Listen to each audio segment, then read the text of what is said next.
Billy Joel has canceled all scheduled concerts after he revealed he's been diagnosed with a brain condition called normal pressure hydrocephalus.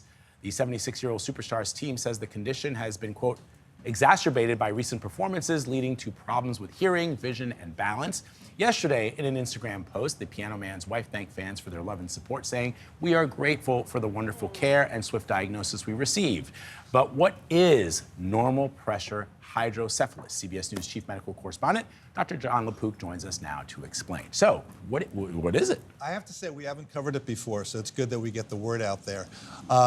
So normal pressure hydrocephalus, normally there is a clear fluid, it's called cerebrospinal fluid, and it bathes the brain and the spinal cord. It nourishes it, it even provides some cushioning. When it builds up too much, the chambers in the brain called ventricles enlarge. And when they enlarge, they can put pressure on nearby normal brain tissue. So the symptoms you generally get from that are trouble thinking, trouble walking, and urinary incontinence. How common is this?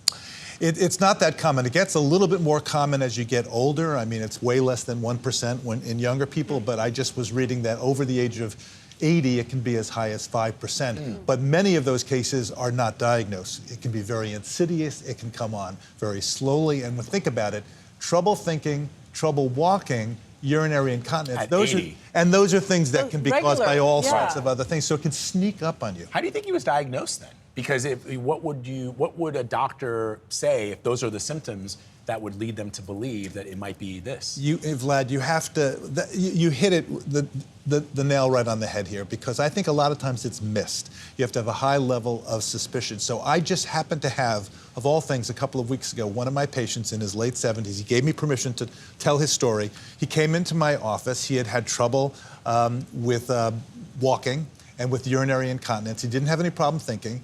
And very insidiously over the years, it got a little bit worse. Well, he was diagnosed with normal pressure hydrocephalus. So what they did with him is, you have to say, well, is it really just causing symptoms? So they do a little trial where they take out some cerebrospinal fluid from the base of his spine, and lo and behold, his symptoms got a lot better. Really? And then they reduce the pressure? And then that's just a test. And then they do a definitive thing called a shunt, which is a surgical procedure where they actually made a hole in it had a little hole, believe it or not, in the skull, and they put a little tube that goes under the skin. You don't see it, although I could feel it in the back of his head. Goes down, plows, and goes either into the abdomen or the lung, but then the fluid goes down. So if you want to avoid all that, what can people do? I don't think there's avoiding it. You know, in terms of what causes exercise or, you know, I spoke to a neurologist about crossword puzzles. Something. Yeah. Because they did say it's fixable.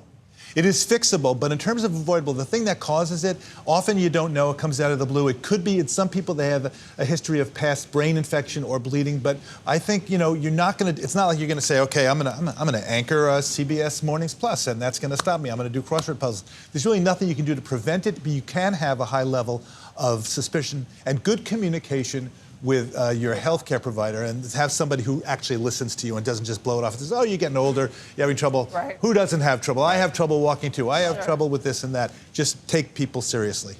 I hope he doesn't affect his piano playing. The pressure doesn't hit the part of the brain where all that is Well, stored. He's getting physical therapy now, and you know, fingers crossed that he'll do well.